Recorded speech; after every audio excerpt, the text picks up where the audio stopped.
I decided not to go to St. Louis. What was your mother's reaction to that? It was fire and brimstone. Because I know, parents who are teachers would It like was their fire and brimstone. My mother gave me money to go to St. Louis. I sat on the bus from Micoud to the Mon. People got off the Mon to go to... Yeah. And I had $700 in my pocket. Oh, wow. Yeah, she gave me the money to go register for Montec. And I took a bus. I went down to Castries. I took a bus from Castries to Rodivan. I got off at Big Gardens Hotel. Oh, wow. And I've never left. We're still here today. I did not live without a job. This episode was recorded on riverside.fm. Log on today to start your own podcasting journey.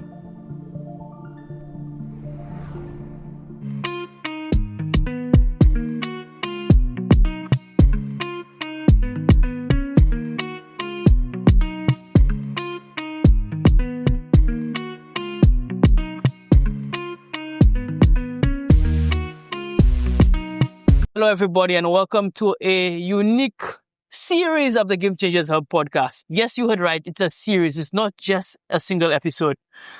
I am sitting down with one of the most successful small business owners in the Caribbean, quietly, but many people don't know his story. It's a deep story. It's an emotional story, but it's also a story that is very inspirational. His name is Vaughn Constable. Hello, Vaughn. Welcome to the Game Changers Hub podcast. Hey, Quinn. How's it going? I'm good, man. I'm happy to have you here. This has been a long time coming. I have to say, maybe at least 2 to 3 years. Yes, we've been trying to do this in the best way possible, but good things take time, and hopefully we can have this conversation in its right context, and people can get to know Vaughn the man as well as Vaughn the creative as well. I would say, it's dual, because as a perfectionist in myself, I always felt that I was not ready. I always felt that I needed to wait for the perfect time to do this. And I had to come to the realization that there is no perfect time. That's the reality. And no matter at what point, it is, there is always something to speak about. Yes. There's always something to talk about. And I really appreciate you reaching out again, or not reaching out again, but more or less following up. Yeah, no problem. And up to this morning, yesterday, I felt like, am I really even ready to even do this today? But I'm glad to be here. Yes, no problem, man. We'll walk you through it. I always say like this, that this is not an interrogation, but it's your story. You are the expert, I'm just facilitating this. Let's start at the very, very beginning. You are a boy from Micoud, a Tiroshe boy. Correct. Tell me about your upbringing. What was it like growing up in that part of St. Lucia? Tiroshe is a very small community. Right. It's a rural community, quarter of Micoud. So within the Tiroshe area, there is Lacouville, Pébouche, Diga. We have one primary school that I attended. A typical rural area, you wake up in the morning, you go to buy bread. You go to the river on a Saturday to wash clothes. You go to the standpipe, to collect water. Go to the ravine. Real country life, We play cricket. Yeah. Would pick the pigeon peas. Right. I drove cab away with my cousins. We would put the wheel, the truck wheel with the water, and put the sticks, and sit in boxes and drag our backside down the road, that is the brain that we had. Mine particularly was very interesting. I would say, being the son of a prominent school teacher. There are lots of layers that comes with that I don't think is even spoken of very often. But it was very interesting. Interesting. And I know what you said about being the son of a prominent school teacher. Both of my parents are teachers, and my mother in particular is one of those. And there's pressure that comes with this, but it's also blessings that comes with it as well. Absolutely. Your peers are the police. Your other teachers are the police, and you have to be perfect. Yes. You have to be perfect in school and out of school. It's true. On a Saturday at lessons, in church on a Sunday. You don't get a chance to do the things that, typical children do growing up. Yeah. Like right now, I feel like I regret not doing a lot of things that I feel that I could have done in school. I understand. Yeah. I completely understand. So that's one side of it. But I often hear you reference your father as a man with many talents, a plumber, a jack of all trades, like they say. I don't always like the term jack of all trades because it's often followed with master of none. Correct. But I'm sure that he was a master of many of those crafts. Absolutely. My dad was a very, very skilled man. He built our house from the ground up. I mean, I remember being on the roadside. We were mixing concrete, and I was bending the steel to do the stirrups for the columns. Yeah. You know, I did that growing up. He also had farmland, so he was also a farmer. We had pigs. We had goat. I would have to tie the goats before I go to school on the morning. Wow, yeah. I would have to feed the pigs. I had rabbits as well. I remember on banana days, my mom would have us go to school at noon because we'd have to help my dad cut the bananas before he goes out to do his construction work. So he did everything. He did a lot. Yeah, he was the painter. He was the glassman. He was the plumber, the electrician. He did it all. Beautiful. Beautiful. And I also heard that you drew a lot of your creative, I guess your creative inspiration from him as well. Is that true? What I did recognize was that my mom brought that to my attention actually. Like for example, we had like little kitchen gardens. Right. And she would always be like, "Oh, Vaughn, plant that for me. You know, plant this one or plant that one." And I would be the planter. I would be the one planting the flowers, planting the peppers, because my hands were different. My hands were blessed. She said that. And when Vaughn touches it, it grows better when he does. So I didn't take too much to that at that time when that was happening. But as you evolve and develop and you see certain things happen, you come to realize that is what she was talking about and that is what she meant. Right. Yeah. Beautiful. Beautiful. Now, there's a part of the story that takes a sad twist. And we have to delve into it as much as we don't want to, but it is something that is very important. Your father died tragically. He took his own life. He died by suicide. Yes, he died by suicide. Yeah. How do you... I want to be careful how I ask this. How does the psyche of a child change when that happens? It definitely is a life-changing event. For sure. And it's a constant navigation in that we all experience this, but we all dealt with it differently. We all had a different understanding of what transpired. We all processed it differently. And we all have our own understanding of certain things and the events that led up to that. And we are all left with the $1 million question. Why? But then it is left for us to do our own therapy and counsel and get the understanding of what closure means to us. And I could only speak to myself, not my siblings or my mom. And I could safely say that I have made it my duty to be the voice that he did not have, and to ensure that myself or anyone that I am around, I'm able to recognize the symptoms.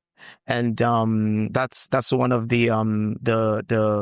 the responsibilities I've given myself growing old. You know, it's very interesting that I'm actually the age that he was when he died. Wow.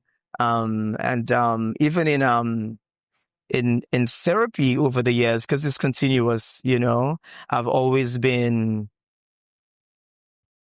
it has been brought to my conscious very often how it is going to manifest as I got closer to the age that he was when it happened. So I'm pretty much aware of this. Yeah. I said beautiful because it's a sad thing, obviously.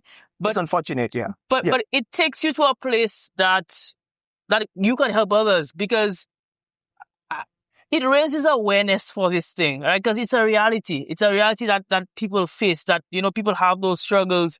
And in many ways, this man might have seemed like a superhero on the outside, but on the inside, he was struggling. And bringing that out matters. again, we're living in a time where we have dealt with so much trauma, and there has to be a time when you have to take the truth and deal with the reality that you have to deal with something, and it cannot be not addressed. You have to deal with the issue. You have to speak to it. You have to deal with it. And that's just what I'm going to say. It's continuous. It's a continuous process. There is no one answer, but you have to make decisions for yourself and the people around you. But it has to begin with yourself, because only yourself could make you happy. Absolutely. There is no medication for mental health. I have been prescribed with certain medications. Right. Okay. Zoloft and all that stuff. But at the end of the day, you're only responsible for your mental. And you have to make that conscious decision. You have to have your happy, and you have to find your happiness within yourself. Nobody could do that for you. Absolutely. Yeah. All right, so we're due for our first break, and we'll get back with more Vaughn Constable after this. This ad slot could be yours. In a world filled with stories, make yours resonate. Introducing Prime ad slots on our podcast, the gateway to a captive audience eager to hear your message. Secure your exclusive ad slot now. Contact via our Instagram page to find out more. You spend months planning for the perfect event. You have great guests, you have great speakers, and the event is a success. But in 24 hours, it's gone. But what if it doesn't have to be? Introducing Event Voices by Game Changers. We shoot a live podcast episode at your event, turning your speakers into content. We blend our production quality with your event. Your speakers plus our production quality and distribution equals more leads for everybody. For more information on how you can transform your event into something game-changing, contact us via the information on the screen. We're back with Vaughn Constable, and we did end the last segment on a somber note, but somberness often leads to transition. So Vaughn, something tragic did happen. That's the reality. What happened next? What part of your evolution happened next? I know that you had to move kind of to the city. Tell me a little bit about that period without going into too much detail, obviously. Yeah. What I can say is that I was already in secondary school when it happened. Right. And the move more or less was something, I guess, that just comes with living in Tiroche and then going to school in Castries. What I can say is that my mom made a lot of decisions for us. Mm-hmm. And she made the decisions within her capacity at the time. Mm-hmm. And they were the best. They were the best at the time, and it was a privilege, somewhat privileged, to have to be able to go to school in Castries. And we woke up every morning and got in a car. And my sisters were at St. Joseph's Convent. My brothers had gone to college years before, and I went to Hess. And the experience of waking up in Tiroche, Micoud, by 7:45, you're on the Hess Hill. Oh, God. Okay. Classes at 8:05. Wow. We finish at 2:30. Back down. No, I don't get to do that. Oh, wow. Because my brother finishes work at 5. So between 2:30 and 5, I have time to play. Okay. So I get to socialize in Castries and do things that the other students don't get to do. Right. Or I could do steel pan in the entry post school. Sure. I had students council. I had Red Cross. Okay. I had music club. I had extracurricular activities every day until 5. And then we'd all get in a car again. I'd go to the bank and wait for him to finish work. And We'd be back in Tirashe in the evening time to do it again the following week. You're looking at a Saturday. We would have lessons. God rest his soul, Mr. George James. Mm-hmm. And Mr. Seri, I remember Saturday mornings was also like a concentration camp. We had lessons from 9 to 12 on a Saturday. At 1, I would go to Monrepo to have English lessons with Mrs. Anthony, Remy's Anthony. Hey, teacher Remy's. And from 12 to like 3, I was at the kitchen table having lessons. And at 3:34, I'd be back in Micoud for confirmation classes. So my Saturdays were just as concentrated as my weekdays. Sundays, we would be going to church and iron all of our clothes again to go back to school the Monday morning. My mom always, in short, maintained that the iron would not come on during the week. We all iron all our clothes on a Sunday. Wow. So that was the rigid schedule I grew up with. I'm not sure if that answers your question. It does. But I think it has set the tone. It really set the premise for how this has patterned the way I operate now, the way I've operated my business over the last 10 years. And I guess that's why I'm a one-man show like my dad was. So did you fall in love with clothing and textile when you got to Hess, or was that part of your life before that? So I always wanted to go to Hess because Hess was a comprehensive school. Okay. Oh, there's a story behind that. Do you want that story? Yeah. Well, we'll give the long version.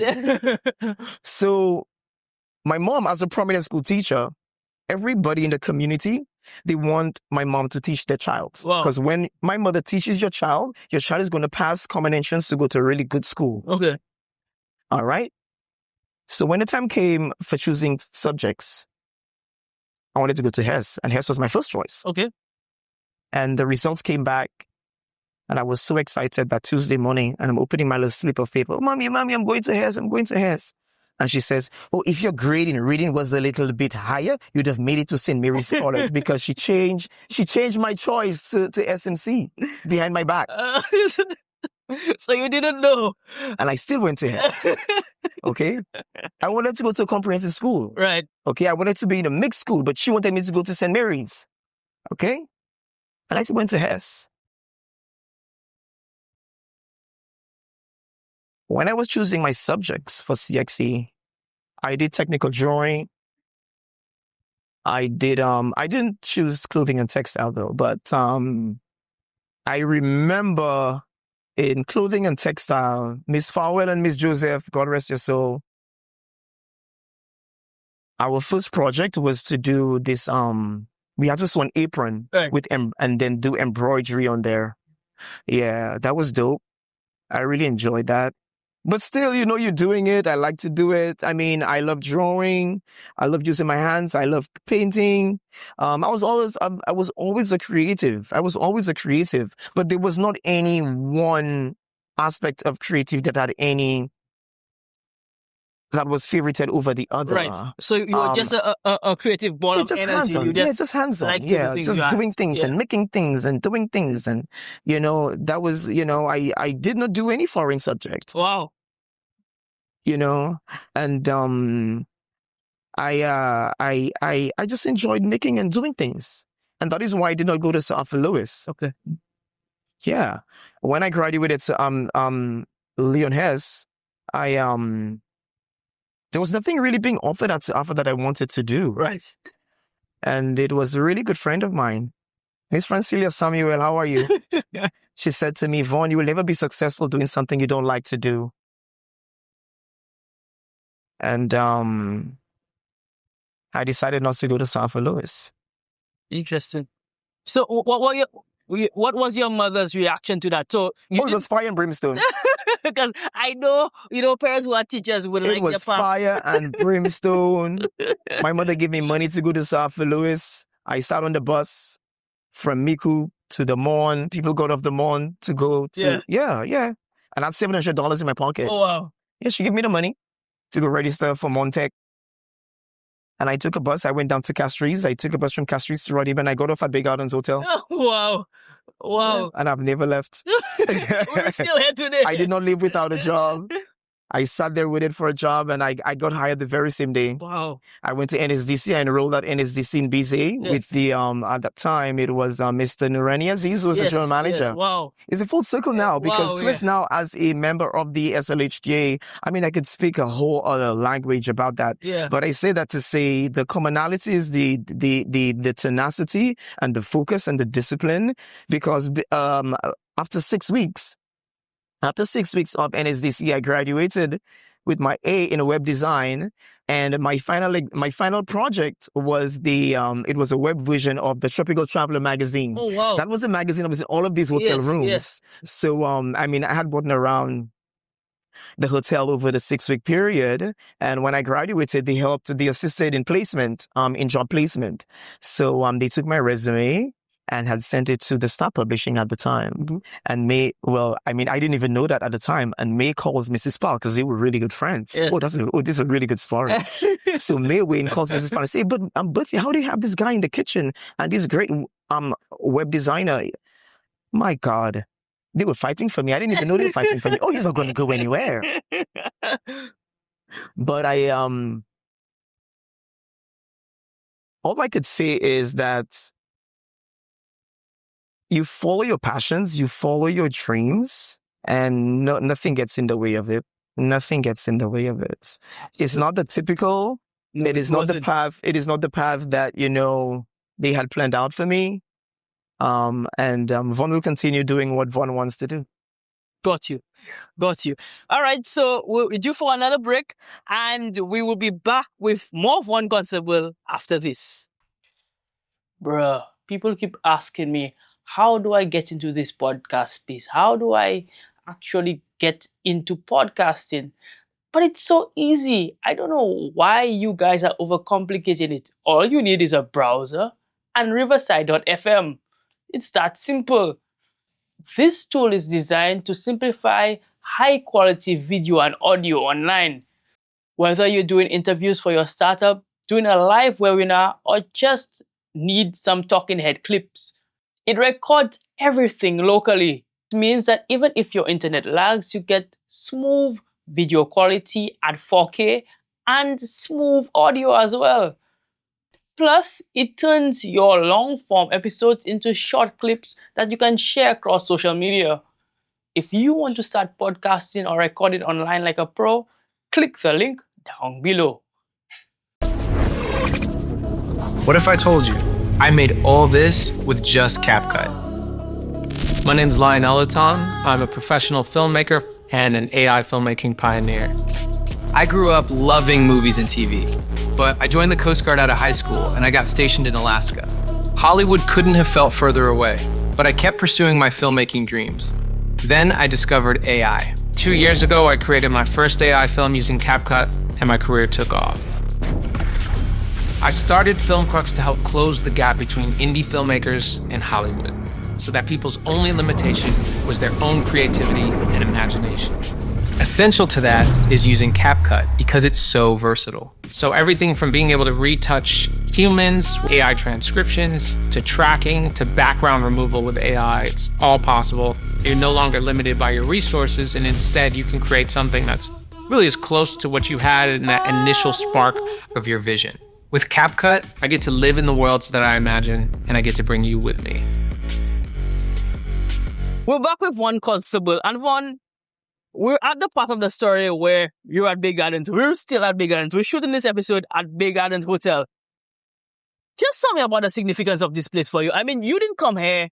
What people know you for, that's not what you started here as. No. So what did you start here as? It was by accident. My God. So I got here. I got on the bus right here. And I went to the front desk and I went to ask for I just came out of secondary school. I had no experience. I didn't go to tertiary education. And I just thought I would just be a waiter. So I came to the front desk and I asked the girls for the chef. Oh, he's not here yet. I said, okay, when is he going to get here? She's going to talk to the kitchen and find out. The executive chef, Franklin Roberts, hope you're well. And he would come in about 3 p.m. And the morning shift would be run by a cook. Miss Ferrier was the morning cook. And after breakfast, it was maybe 10:30, 11. She was walking the front, going to see Mr. Johnny Paul was the food and beverage director at the time. Mr. John Paul, she came out the office and she said, "You still there waiting for the chef?" And I said, yeah. I need a job. I'm waiting for a job. So she calls the chef and lets the chef know that there's a young man in the lobby looking for a job. Right. And chef comes in early, about maybe 1. And I'll be there since maybe after 9. And I'm leaving without a job because I have my mom's $700 and I cannot go back to the house not in school because I'll be put out. It's either you get a job or you're out the house or you go to school. Yeah. So the chef comes in earlier. He said, "What's your name?" Vaughn. He calls me Vaughn. He's Vincentian. Okay. Calls me into the office. You see, you want to wash dishes? I say, whatever. So I was dressed in black and white. Prepared for so I roll up. So I roll up my sleeve and I wash dishes. I started like about maybe 2:00.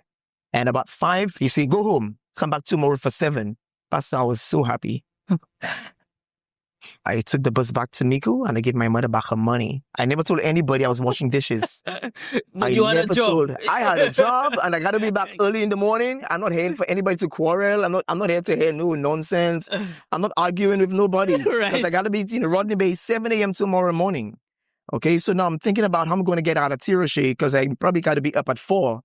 Okay, to be on the Micoud Highway for like 5, to be in Castries to get a bus for like 5:36. Okay, to be in Castries by a certain time to get a bus to Rodney Bay. So I'm clocking backwards. Yeah. Okay, that's what I'm concerned about. So the next morning, I'm back here for 7. I'm in the kitchen. We do a 7-3 shift, and that's the Thursday morning. And during breakfast, Mr. Paul walks through the kitchen, right, and he says to the morning the morning cook again. He says to her, "Oh, when the restaurant dies out after breakfast, have him come to my office." I pretended not hearing. I went back to the pot wash. I dried up myself. I cleaned up and I went to the office. And his office was in the back of the reception area. And he said, "Who are you? And what are you doing in the kitchen washing dishes?" I said, "Well, I came yesterday looking for a job. I just got out of secondary school. And I'm going to go to the NSDC to do my certificate in web design, yada, yada." And he says, "I think you do very well in the kitchen. I'm going to talk to Amela, who's the restaurant manager, to see whether she could have you on the schedule." Yeah. I said, "Okay, cool. That'll be nice." At that time, the internet was very new. It was the year 2000. Okay. And before I get into that, let's finish off how I got into the restaurant the next day. So the Thursday, I finish in the kitchen at 3. I go to the restaurant because I'm in my black and white. Yes. And I go to the restaurant at 5, and I work the restaurant from 5 to like 8, 9. Right. Man, I started taking all the tips. I just had my little Madras bow tie. I put I had my cummerbund in Madras. Very stylish. Man, I mean, it's twist. I didn't even know it was twist at the time. Okay? Guess only one Vaughn to serve them. So I finished at 9, and the chef told me, "Come back in the morning for 7. Oh, what they didn't know is that I never went home the Thursday night. Oh, wow. I slept in the staff quarters. Wow. They had a canteen in the back there. I slept there. I roll up in a blanket. My second night here. Dude, there is so much that has happened here people don't know. Oh, they're going to kill me for this. The Friday, I'm back in the kitchen doing the dishes 7 to 3, and I'm in the restaurant at 5 to 9 doing the serving. Yeah. Okay? The chef said, "Okay, Vaughn, forget about it. Go home for the weekend. Come back Monday, and I'll be in the restaurant Monday morning." Amela comes back from vacation the Monday, and she says, "Oh, Vaughn, I've heard about you. Today I'm going to put you to the test. Today I'm going to have you serve Mrs. Paul." Oh, my God. This is the lady I've been needing to meet my whole life. I've been wanting to meet this lady my entire life. I was infatuated with her. Yes. And Mrs. Paul walks into the restaurant. "Good morning." No. I said, "Good morning, Mrs. Paul. Welcome to Spice's Restaurant. Can I take your order?" She said, "Wow, we have a guy in the restaurant now." And she comes over. She puts her hand on my shoulder. She said, "Come. If you look on the diagonal, you can look at the glasses on the tables." She says, if you could do that for me, just make sure that if you look at the glasses, it's going to tell you whether the table settings are aligned on the tables. Right. If you could do that for me, Vaughn, you're going to be here a very, very long time. I've been asking these girls for eon to do it, okay? You're going to be here for and that was my first interaction with her. And we fell in love. The rest is history. Beautiful. But I say that to say, the word got around the property that I was really good with the computers. Okay. I would leave here, go to NSDC to my classes, and in 6 weeks, had gotten through. Like the following week, I was at the front desk because I was not more than a week in the restaurant. Okay. The front desk was having some issues, and the front office manager at the time was like, "Hey Vaughn, I want to have a meeting with all my staff. Can you hold on the switchboard for about an hour?" That meeting that was an hour became like 3 hours. I handled the switchboard, I handled the arrivals, I handled the booking system. I took reservations, I filed calls. I never went back to the restaurant after that. Wow. I was there for about a week in the front desk. Then when the two stations are not so busy, I would do bellhop, and then I would assist Lance, the purchasing manager, with the stock room. I would do receivables with accounts. Wow. When the farmers would come with the crops in the back of the kitchen, I would weigh them, make sure they get the money from accounts. So I really went through the entire property in about 6 weeks. I was about to ask, where haven't you worked in this hotel? Correct. you worked everywhere in this hotel. Yeah. But sometime I know you got into the marketing though. You really got into the marketing. And I think that is probably where a different side of your story takes off. So I want to hear a little bit about that. So I ended the 6 weeks at NSDC. And with my certificate in web development, Mrs. Paul at the time was the president of the St. Lucia Hotel and Tourism Association. Okay? And at that time, they were revamping their website. And I was awarded a contract. And every afternoon, I would get into my car, drive around all of the hotels. She bought me a camera, and I was doing virtual tours. I would stand, and I would be a tripod. Dude, I was a tripod. I would stand here with a camera going like this. Okay. Okay. And I did maintenance for the hotel, and it took me about 9 months to assimilate all this information. So From images, virtual tours, descriptions, and rates from all of these properties, all travel service providers, car rentals, restaurants, name it. And all of these members,